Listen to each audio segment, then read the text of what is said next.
Μάθημα 1. Δημιουργική συνεργασία.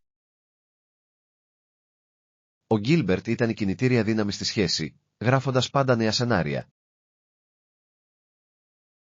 Αυτό είναι εντυπωσιακό. Ήταν επίσης υπεύθυνος για την προώθηση αυτών των σεναρίων. Ναι, τους πήγε στο Σάλαβαν για σχόλια και συνεργασία. Ακούγεται σαν μια εξαιρετική συνεργασία. Η συνεργασία συχνά οδηγεί σε καλύτερα αποτελέσματα. Απολύτως. Διαφορετικές προοπτικές μπορούν να ενισχύσουν τη δημιουργικότητα. Πιστεύετε ότι είχαν ισχυρή δημιουργική συνέργεια? Το πιστεύω. Η ομαδική τους δουλειά πρέπει να έχει δημιουργήσει καταπληκτική δουλειά. Θα ήθελα να μάθω περισσότερα για τα έργα τους μαζί. Ας εμβαθύνουμε στην ιστορία και τη συνεισφορά τους. Μάθημα 2. Υγιής τρόπος ζωής. Η άσκηση είναι το κλειδί για τη διατήρηση ενός υγιεινού τρόπου ζωής. Απολύτως. Τι είδους δραστηριότητες σας ενδιαφέρουν? Μου αρέσει το τρέξιμο και η προπόνηση δύναμης στο γυμναστήριο. Είναι υπέροχες επιλογές.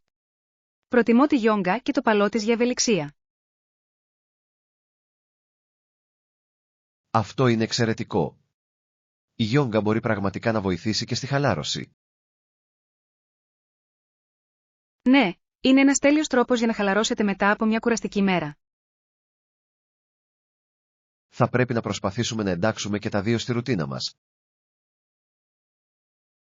Αυτό ακούγεται σαν σχέδιο. Ας παρακινήσουμε ο ένας τον άλλον να παραμείνουμε ενεργοί. Είμαι ενθουσιασμένος για το ταξίδι γυμναστικής μας μαζί. Μάθημα 3. Ακεραιότητα αθλητισμού. Ξέρετε, είναι απαραίτητο να αποτρέψουμε άλλους αθλητές από το να αποκτήσουν πλεονεκτήματα λόγω αθέμητων πρακτικών.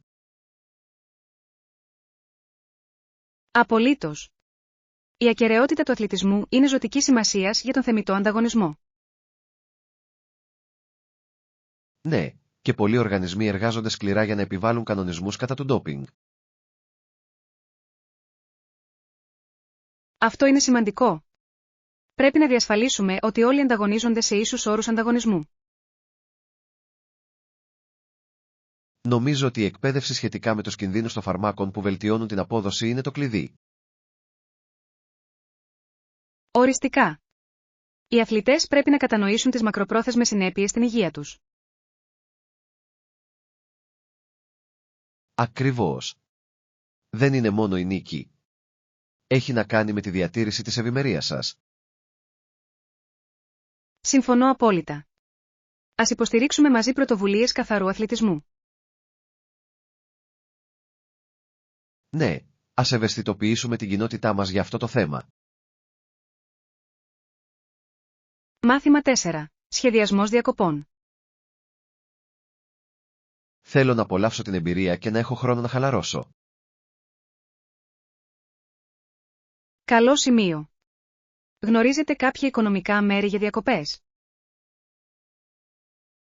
Ναι, έχω ακούσει υπέροχα πράγματα για την εξερεύνηση των εθνικών πάρκων. Αυτό ακούγεται τέλειο. Η φύση είναι πάντα ένας καλός τρόπος για να χαλαρώσετε. Ακριβώς. Επιπλέον, υπάρχουν συχνά οικονομικά καταλύματα κοντά. Ναι, το κάμπινγκ ή οι καμπίνες μπορεί να είναι ένας διασκεδαστικός τρόπος για να παραμείνετε συνδεδεμένοι με τη φύση. Είμαι υπέρ αυτού. Λίγη περιπέτεια και χαλάρωση ακούγεται ιδανικό. Ας αρχίσουμε να εξετάζουμε μερικές επιλογές για την επόμενη απόδρασή μας. Είμαι ενθουσιασμένος. Αυτή θα είναι μια εξαιρετική συνεδρία προγραμματισμού. Μάθημα 5. Αρχές φιλίας. Διασκεδάσαμε τόσο πολύ παίζοντας το παιχνίδι μαζί. Ναι, γελάσαμε πολύ και απολαύσαμε ο ένας την παρέα του άλλου. Αυτό το κορίτσι έγινε η καλύτερη μου φίλη μετά από εκείνη την ημέρα. Αυτό είναι υπέροχο. Είναι εκπληκτικό πώς μπορούν να δημιουργηθούν φιλίες τόσο γρήγορα. Απολύτως. Οι κοινές εμπειρίες φέρνουν πραγματικά τους ανθρώπους κοντά.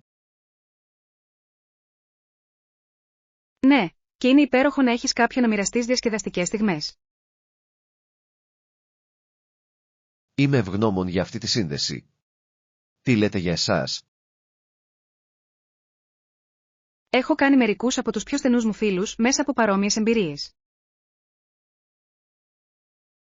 Ας φροντίσουμε να συνεχίσουμε να χτίζουμε αυτές τις συνδέσεις.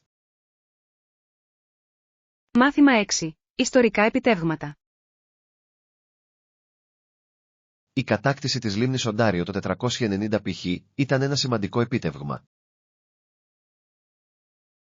Αυτό είναι συναρπαστικό. Ποια ήταν η ιστορία πίσω από αυτό? Ο Έλληνας δρομέας Φιδιπίδης ολοκλήρωσε ένα απίστευτο ταξίδι, το οποίο είναι θρυλικό. Εκπληκτική επιτυχία. Πρέπει να ήταν απίστευτα αποφασισμένος και δυνατός. Ναι, και δείχνει πως η επιμονή μπορεί να οδηγήσει σε αξιοσημείωτα κατορθώματα. Απολύτως. Είναι εμπνευσμένο να ακούς για τέτοιες ιστορικές προσωπικότητες. Αναρωτιέμαι πως αυτό το γεγονός επηρέασε τον ελληνικό πολιτισμό. Πιθανότατα ενθάρρυνε περισσότερους αθλητικούς αγώνες και εκδηλώσεις. Ας κάψουμε βαθύτερα στην αρχαία ιστορία. Υπάρχουν τόσα πολλά να μάθεις. Μάθημα 7. Ορόσημα στη ζωή. Σίγουρα, είναι εμπνευσμένο να ακούς και για τα ορόσημα των άλλων. Ναι, ο καθένας έχει το μοναδικό του ταξίδι να μοιραστεί. Ποια ορόσημα έχετε επιτύχει πρόσφατα? Μόλις ολοκλήρωσα ένα μεγάλο έργο στη δουλειά για το οποίο είμαι πραγματικά περήφανος. Αυτό είναι φανταστικό. Το να γιορτάζουμε τα επιτεύγματα είναι πολύ σημαντικό. Απολύτως. Με παρακινεί να συνεχίσω να προχωρώ. Νομίζω ότι η κοινή χρήση των επιτευγμάτων μας μπορεί να εμπνεύσει και άλλους. Ναι, δημιουργεί έναν θετικό κύκλο ενθάρρυνσης. Ας συνεχίσουμε να γιορτάζουμε ο ένας τις επιτυχίες του άλλου. Μάθημα 8. Επιστροφή στην πορεία. Είμαι τόσο απασχολημένος τον τελευταίο καιρό. Κάποιες συμβουλές για το πώς να επανέλθετε σε καλό δρόμο. Ξεκινήστε βάζοντας ρεαλιστικούς στόχους για τον εαυτό σας.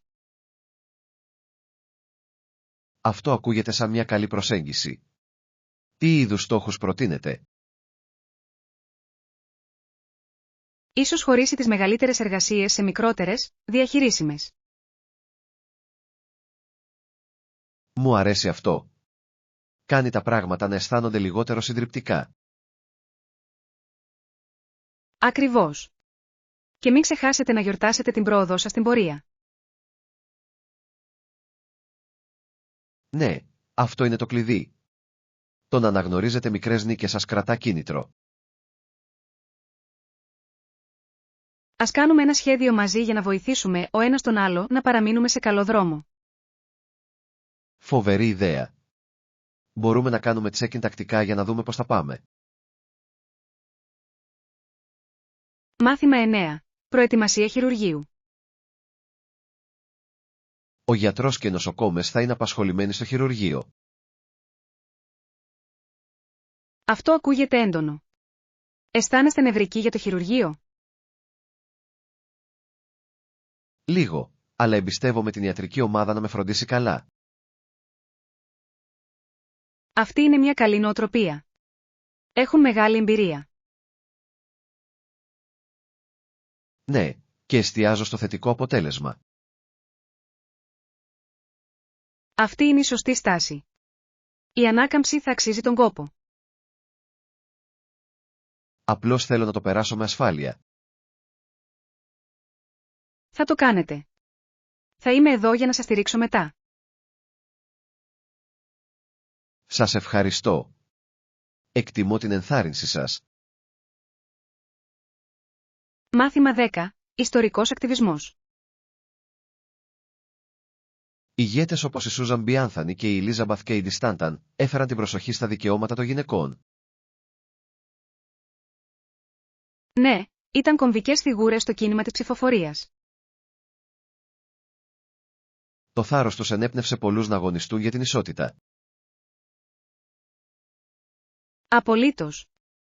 Είναι εκπληκτικό πως οι προσπάθειές τους άλλαξαν τον ρου της ιστορίας. Έπεσαν τόσους πολλούς ανθρώπους να συμμετάσχουν στην υπόθεση.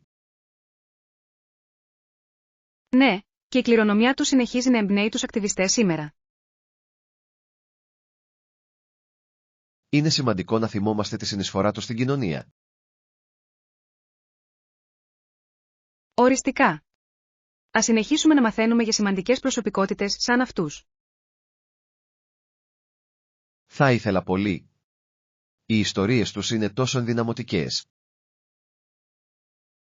Μάθημα 11. Διαπραγμάτευση προσφορών. Εκτιμώ την προσφορά, αλλά θα μπορούσαμε να συμβιβαζόμαστε με $110. Αυτό ακούγεται λογικό. Ποιο είναι το σκεπτικό σας πίσω από αυτό το σχήμα? Πιστεύω ότι είναι μια δίκαιη τιμή δεδομένων των τρεχουσών συνθηκών της αγοράς. Συμφωνώ.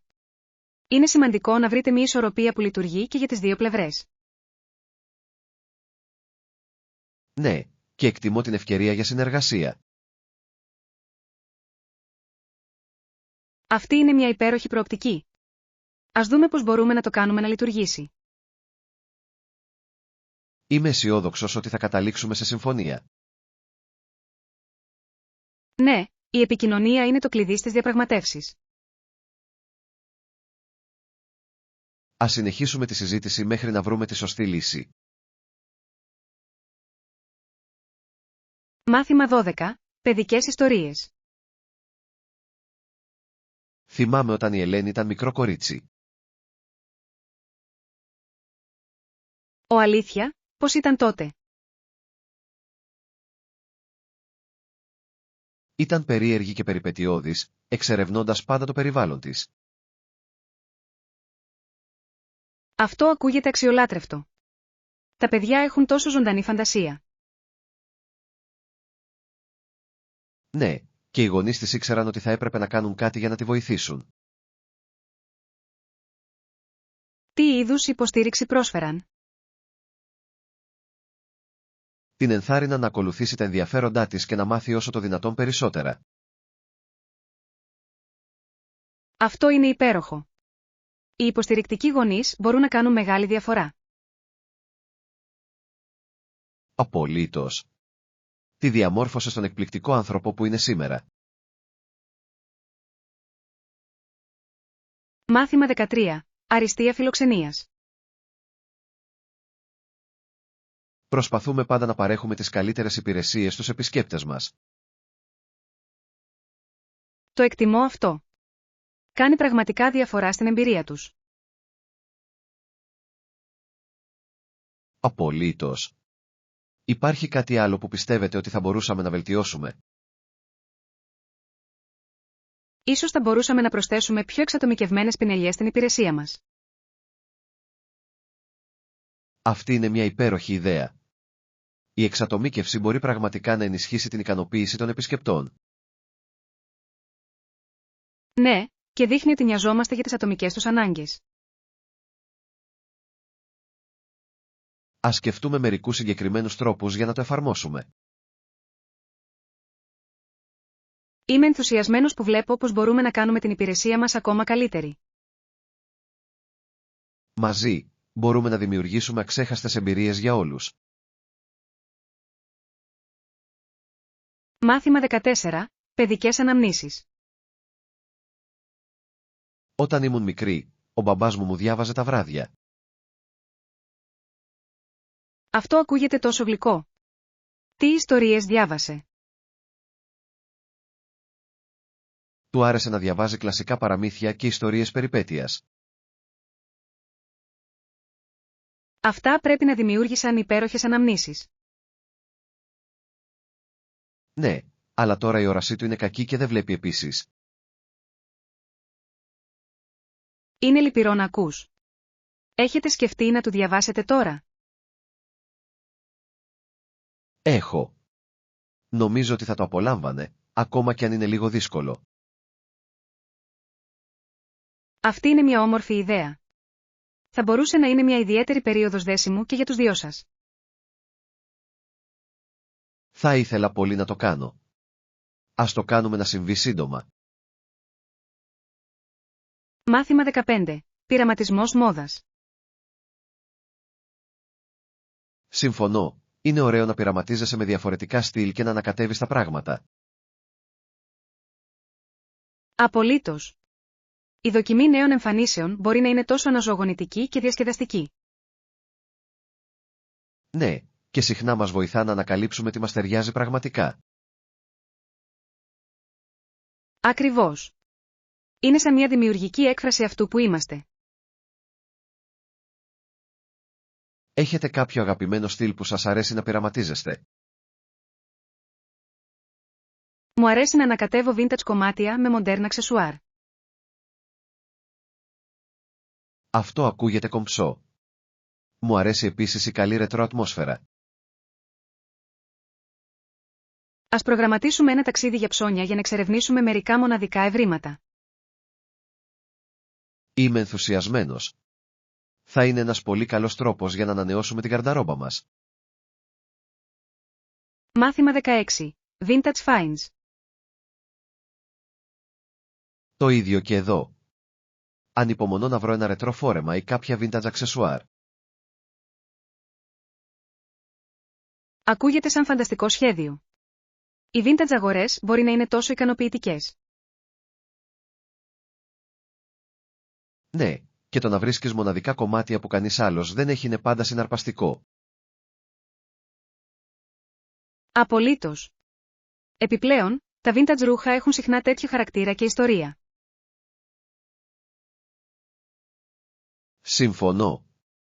Έχετε κάποιο συγκεκριμένο στυλ στο μυαλό σας?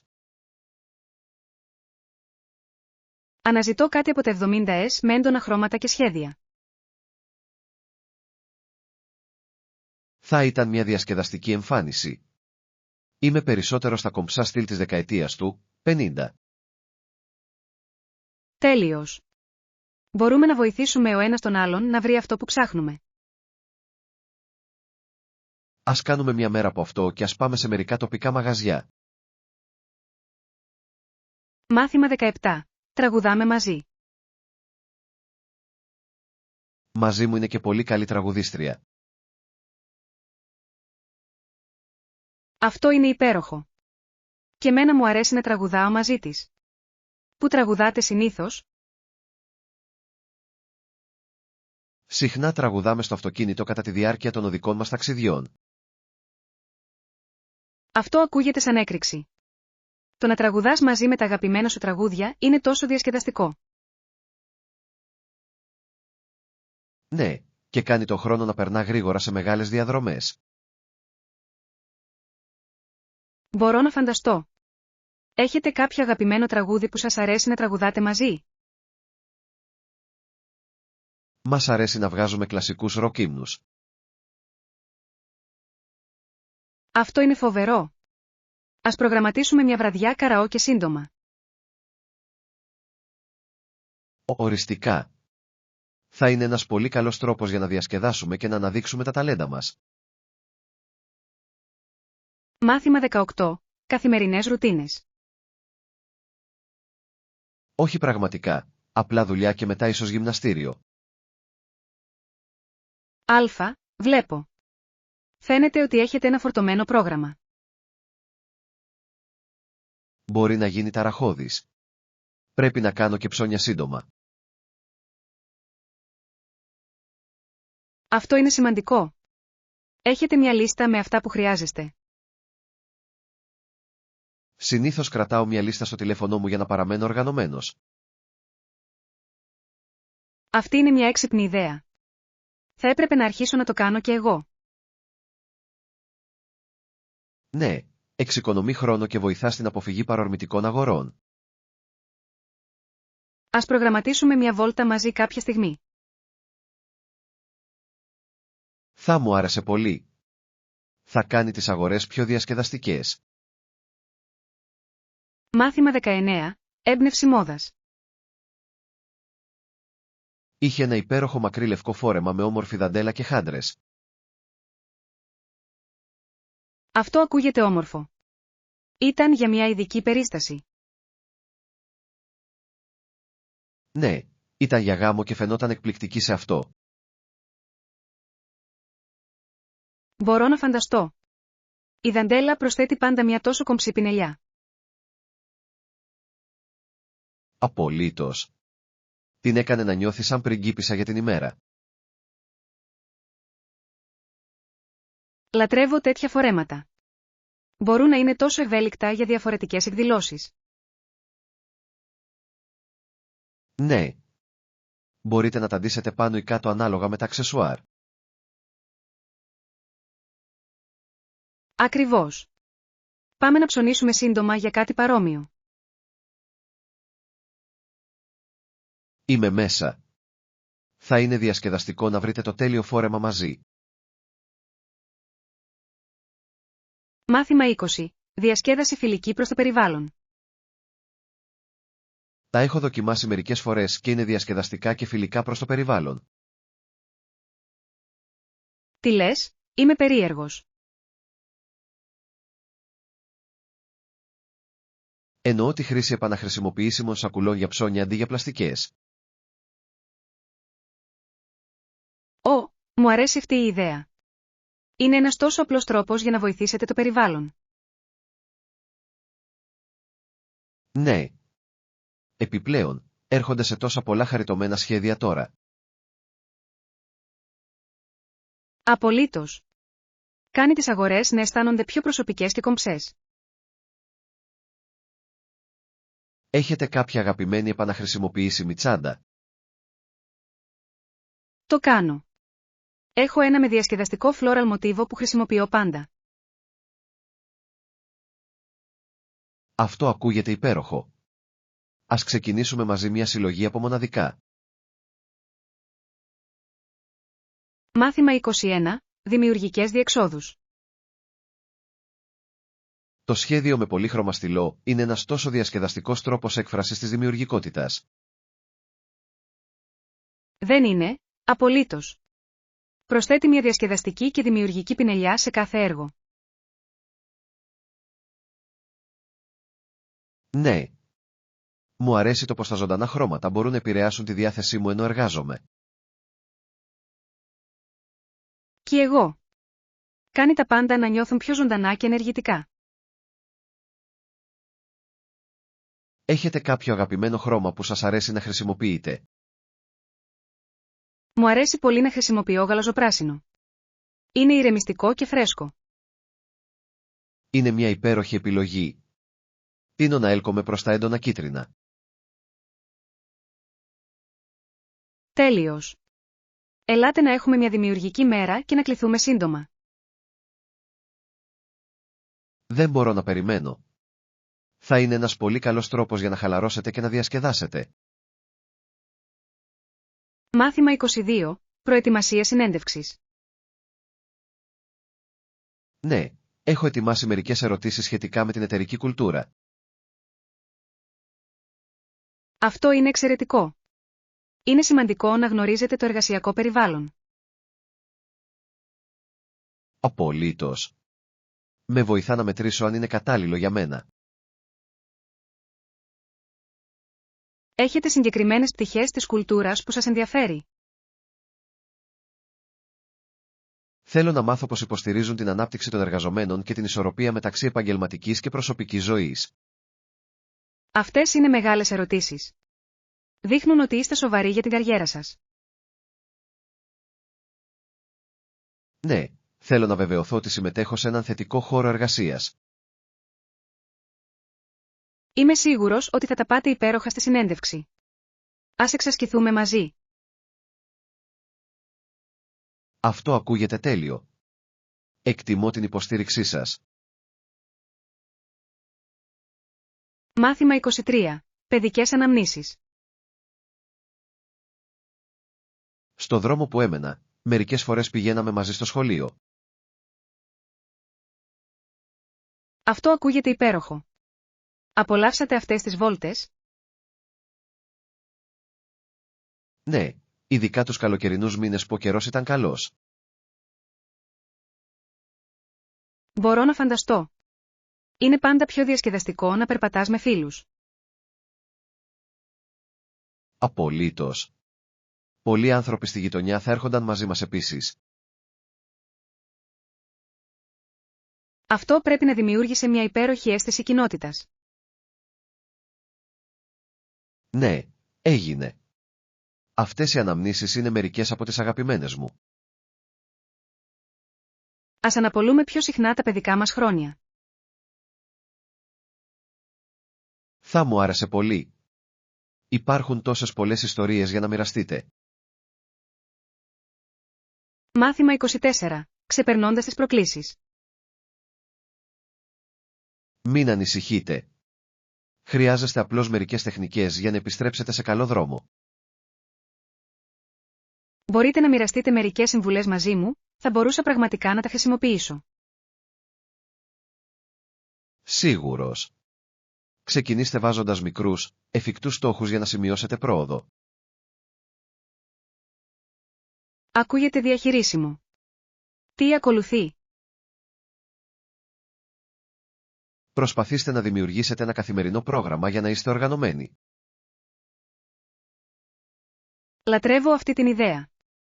Θα με βοηθήσει να παραμένω συγκεντρωμένος στα καθήκοντά μου. Ακριβώς. Και φροντίστε να ανταμείψετε τον εαυτό σας για την ολοκλήρωση κάθε στόχου. Αυτό είναι ένα μεγάλο κίνητρο. Σίγουρα θα δοκιμάσω αυτή την προσέγγιση. Ας ελέγχουμε τακτικά για να δούμε πώς θα πάμε και οι δύο. Μάθημα 25. Υλικά μαγειρικής. Θα πάρω μερικές πιπεριές και κολοκυθάκια. Αλφα, και μερικά κρεμμύδια επίσης. Προσθέτουν υπέροχη γεύση στα πιάτα. Οριστικά. Λατρεύω πόσο πολύχρωμα και υγιεινά είναι αυτά τα συστατικά. Ναι, και είναι τόσο ευέλικτη. Μπορείτε να τα χρησιμοποιήσετε σε σαλάτες, εστιές ή ακόμα και σούπες. Ακριβώς. Ποιο είναι το αγαπημένο σας πιάτο να φτιάξετε με αυτά? Μου αρέσει πολύ να φτιάχνω ένα εστιό λαχανικών με πολλά μπαχαρικά. Ακούγεται νόστιμο. Μπορεί να το δοκιμάσω για δείπνο απόψε. Φοβερή ιδέα. Ας φροντίσουμε να μαζέψουμε και λίγο σκόρδο. Απολύτως. Το σκόρδο είναι απαραίτητο για τη γεύση. Μάθημα 26. Έβρεση φορέματος. Πού μπορώ να βρω ένα? Μπορείτε να δοκιμάσετε μερικά πολυκαταστήματα. Συνήθως φέρουν ένα ευρύ φάσμα. Αυτή είναι μια καλή πρόταση. Έχετε κάποιο συγκεκριμένο κατάστημα στο μυαλό σας? Νομίζω ότι το πολυκατάστημα στο κέντρο της πόλης έχει μια μεγάλη ποικιλία από φορέματα. Τέλειος. Θα το τσεκάρω αυτό το Σαββατοκύριακο. Πείτε μου αν χρειάζεστε μια δεύτερη γνώμη για τα στυλ. Θα μου άρεσε πολύ. Οι αγορές είναι πάντα πιο διασκεδαστικές με έναν φίλο. Απολύτως. Μπορούμε να φτιάξουμε μια μέρα από αυτό και μετά να πάρουμε μεσημεριανό. Σαν σχέδιο ακούγεται. Ανυπομονώ. Μάθημα 27. Ιατρικές αποφάσεις. Η μόνη θεραπεία είναι η χειρουργική επέμβαση για την αποκατάσταση της κοπής, της ρήξης ή της αδυναμίας. Αυτό ακούγεται σοβαρό. Πώς νιώθετε γι' αυτό?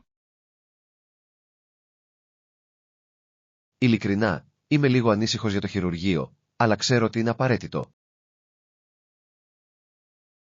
Είναι απολύτως φυσιολογικό να νιώθεις έτσι. Η χειρουργική επέμβαση μπορεί να είναι τρομακτική. Ναι, και έχω ακούσει ότι ο χρόνος ανάρρωσης σε ένα νοσοκομείο μπορεί να είναι δύσκολος. Μπορεί να είναι, αλλά η ιατρική ομάδα θα είναι εκεί για να σας υποστηρίξει. Αυτό είναι αλήθεια. Θέλω απλώς να το ξεπεράσω και να αρχίσω να θεραπεύω. Καταλαβαίνω. Ας επικεντρωθούμε στο θετικό αποτέλεσμα μετά την επέμβαση.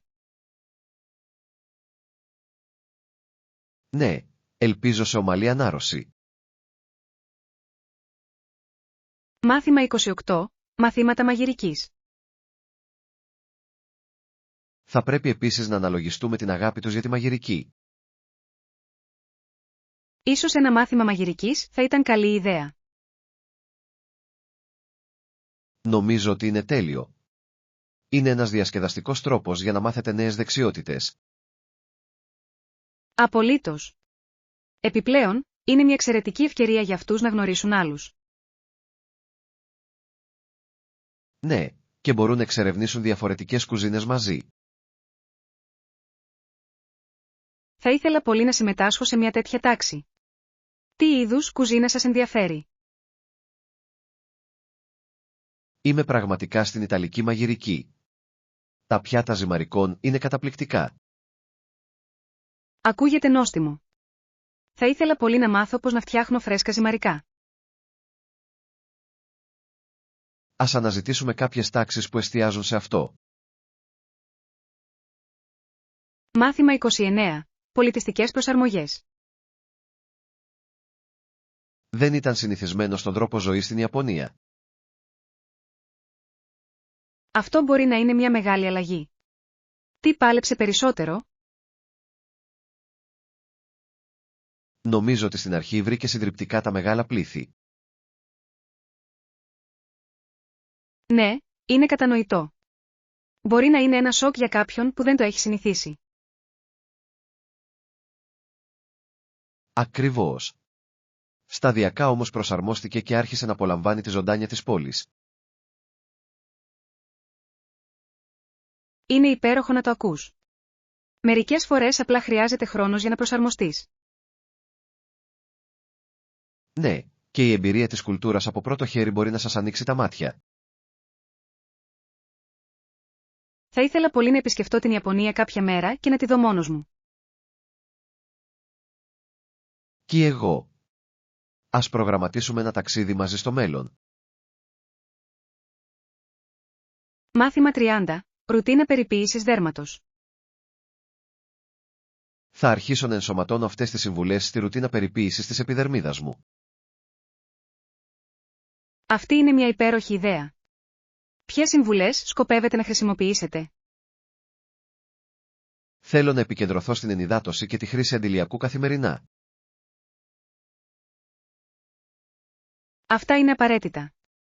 Η αντιλιακή προστασία είναι τόσο σημαντική για υγιές δέρμα. Ναι, και έχω ακούσει ότι η τακτική απολέπιση μπορεί επίσης να βοηθήσει. Απολύτως. Βοηθά στην απομάκρυνση των νεκρών κυτάρων του δέρματος και διατηρεί το δέρμα σας λαμπερό.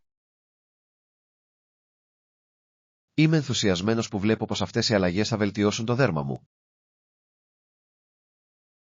Και εγώ. Ας ελέγξουμε ο ένας τον άλλον για την πρόοδό μας στην περιποίηση της επιδερμίδας μας. Σαν σχέδιο ακούγεται. Μπορούμε να μοιραστούμε μικρόν με τόνο τι λειτουργεί για εμάς. Μάθημα 31. Ιστορικές δομές. Είχαν 25.000 πύργους. Τέτοιοι τείχοι ήταν πολύ ακριβοί στην κατασκευή. Ουάου, αυτό είναι εντυπωσιακό. Για τι είδους δομές μιλάμε? Αποτελούσαν μέρος αρχαίων οχυρώσεων σχεδιασμένων για προστασία. Αυτό είναι συναρπαστικό. Πρέπει να χρειάστηκε τεράστιο εργατικό δυναμικό για την κατασκευή τους. Ναι, έγινε. Το εργατικό δυναμικό ήταν τεράστιο, με πολλούς ειδικευμένους εργάτες. Είναι εκπληκτικό να σκέφτεσαι την προσπάθεια και τους πόρους που καταβλήθηκαν σε αυτό. Απολύτως. Δείχνει πόσο σημαντική ήταν η ασφάλεια για αυτούς τους πολιτισμούς. Θα ήθελα πολύ να μάθω περισσότερα για την ιστορία πίσω από αυτές τις δομές. Ας ερευνήσουμε και εξερευνήσουμε περισσότερα για την αρχαία αρχιτεκτονική μαζί. Μάθημα 32. Νομικές συνέπειες. Υπήρχε κατηγορία για ανθρωποκτονία. Ωστόσο, η Ford έπρεπε να πληρώσει $εκατομμύρια σε εξοδικαστικούς συμβιβασμούς. Αυτό είναι ένα σημαντικό ποσό. Τι οδήγησε στις κατηγορίες? Υπήρχαν σοβαρές καταγγελίες σχετικά με παραβιάσεις ασφάλειας.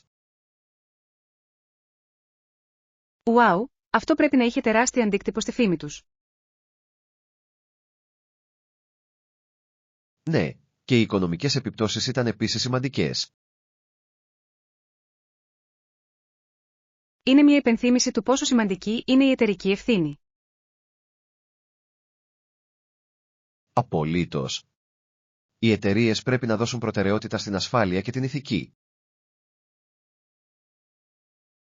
Συμφωνώ. Ας συζητήσουμε περισσότερα για το πώς οι επιχειρήσεις μπορούν να αποφύγουν τέτοιες καταστάσεις. Ναι, θα ήταν μια πολύτιμη συζήτηση. Μάθημα 33. Είδη τέχνης. Χρησιμοποιείται μια συγκεκριμένη μάρκα χρωμάτων ακουαρέλας. Ναι, προτιμώ να χρησιμοποιώ μάρκες υψηλής ποιότητας για καλύτερο συνδυασμό και ζωντάνια. Αυτό είναι λογικό. Η ποιότητα μπορεί πραγματικά να επηρεάσει το τελικό αποτέλεσμα. Απολύτως. Αξίζει να επενδύσετε σε καλά υλικά για την τέχνη. Σκέφτομαι να δοκιμάσω μερικές διαφορετικές μάρκες για να δω τι μου αρέσει περισσότερο. Ακούγεται σαν ένα διασκεδαστικό πείραμα. Μπορώ να προτείνω μερικές μάρκες για αρχή. Θα μου άρεσε πολύ. Η διερεύνηση νέων επιλογών μπορεί να βελτιώσει την εμπειρία μου στη ζωγραφική. Ας προγραμματίσουμε μαζί ένα ταξίδι στο κατάστημα τέχνης. Φοβερή ιδέα. Ανυπομονώ να ανακαλύψω νέες προμήθειες. Μάθημα 34. Εμπιστοσύνη και επικοινωνία. Έχω σκεφτεί πως η εμπιστοσύνη παίζει τόσο κρίσιμο ρόλο στις σχέσεις. Απολύτως, χωρίς εμπιστοσύνη, είναι δύσκολο να νιώθεις ασφάλεια, δεν νομίζεις? Ναι, και γι' αυτό η επικοινωνία είναι απαραίτητη. Πώς μπορούμε να εκφράσουμε τα συναισθήματά μας χωρίς αυτό? Ακριβώς. Ο ανοιχτός διάλογος βοηθά στην οικοδόμηση αυτής της εμπιστοσύνης με την πάροδο του χρόνου. Αλλά μερικές φορές, είναι πιο εύκολο να το πεις παρά να το κάνεις. Δικαίωμα. Ποιοι πιστεύετε ότι είναι οι καλύτεροι τρόποι βελτίωσης της επικοινωνίας? Πιστεύω ότι η ενεργητική ακρόαση είναι το κλειδί. Δείχνει ότι ενδιαφέρεστε πραγματικά για το τι λέει ο άλλος. Αυτό είναι λογικό. Δεν είναι μόνο να μιλάμε αλλά και να καταλαβαίνουμε ο ένας τον άλλον. Ναι, και μερικές φορές, το να είσαι ευάλωτος μπορεί να ενισχύσει και αυτό το δεσμό. Η ευπάθεια μπορεί να είναι τρομακτική, αλλά συχνά οδηγεί σε βαθύτερες συνδέσεις. Μάθημα 35. Σαφής επικοινωνία. Πιστεύω ότι είναι απαραίτητο να έχουμε μια σαφή και αμερόληπτη προοπτική σε οποιαδήποτε συζήτηση. Απολύτως. Χωρίς σαφήνεια, μπορούν εύκολα να προκύψουν παρεξηγήσεις. Είναι ενδιαφέρον πως μια μικρή κακή επικοινωνία μπορεί να οδηγήσει σε μεγαλύτερα προβλήματα, έτσι δεν είναι? Ναι, Και γι' αυτό πρέπει πάντα να κάνουμε ερωτήσεις για διευκρίνηση. Ποια πιστεύετε ότι είναι τα πιο συνηθισμένα εμπόδια στη σαφή επικοινωνία? Νομίζω ότι οι υποθέσεις παίζουν μεγάλο ρόλο. Συχνά υποθέτουμε ότι γνωρίζουμε τι εννοεί το άλλο άτομο. Αυτό είναι αλήθεια. Είναι καλύτερα να επιβεβαιώσουμε την κατανόησή μας, αντί να βγάζουμε βιαστικά συμπεράσματα. Ακριβώς.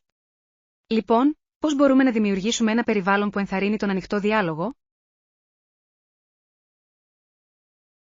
Ίσως με το να είσαι προσιτός και μη επικριτικός όταν συζητάς ευαίσθητα θέματα.